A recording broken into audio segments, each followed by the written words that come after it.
Right now I'm at Burnett in research, standing in front of a gas station waiting for the bus,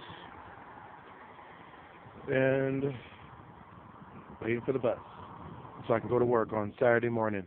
You know, I had to take off. I was off on Wednesday, and I didn't vlog that much that day because it was just a lot to do. We had to move. Didn't really have time to pick up the camera and, you know, videotape anything. So this is, you know, that's just the way it is. So then on Saturday I got to go to work to make up the time that I lost. Yesterday I saw the Surface for the first time, and yes, it met all expectations of what I thought the device would be like. It was sweet. I do admit there was the touch cover, the type cover, touch cover. Yeah, the touch cover, which it's a little. It's not hard. It's just it will just take some getting used to. And once you get used to it, then it'll be fine. The type cover was easy to type on. I actually had a great time on that. I was able to type just as fast as I was on a keyboard. There's been some other reviews, mixed reviews actually, about the touch cover and the type cover. Some people actually preferred the touch cover better than the type cover.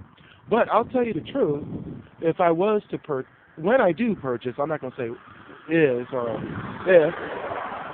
if I do purchase a Microsoft Surface, I'm going to get the touch cover simply because I really like, you know, the thinness and the feel of the touch cover.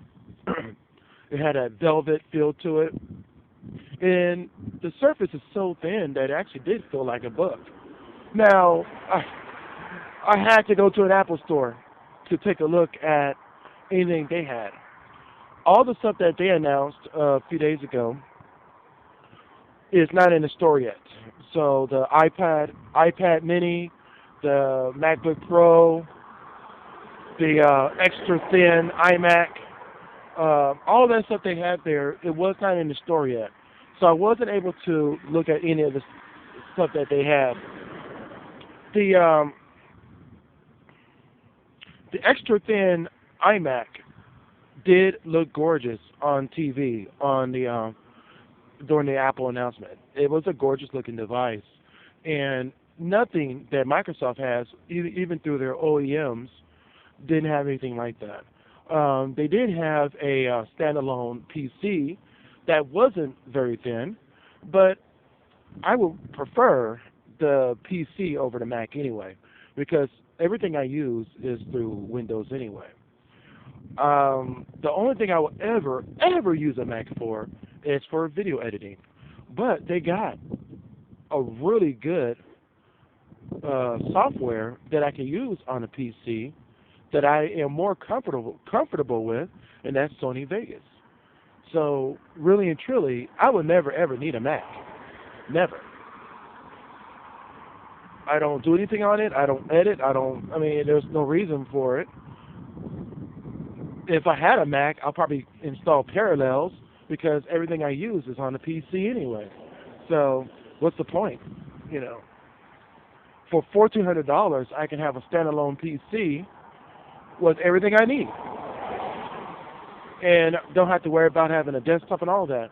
Now, last night I demonstrated exactly the point I made a few weeks ago about touchscreen monitors. They had a bunch of standalone PCs, sure enough.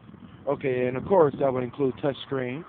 But they had this one PC, which was an actual desktop computer. It actually had a desktop machine, and the monitor was simply a monitor. But the monitor had a built-in camera. So it was a monitor, a camera, and it has speakers built into it and everything.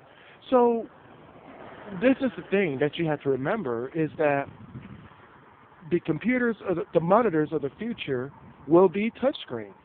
So if you're worried about, oh, I'm going to have a Windows 8 computer and all I'm going to have is a mouse and keyboard. Yes, well, if you install it on your current system, that may be true. But what you got to remember is that it may not be now, and it probably won't be next year. But in a couple years, every monitor sold will be touch. And probably would include camera and a bunch of other stuff. So don't worry about that. You're going to have a touchscreen computer, even if you have a powerful desktop machine. All right, my bus is here, and he's blinking his lights for some reason. All right, I got to go.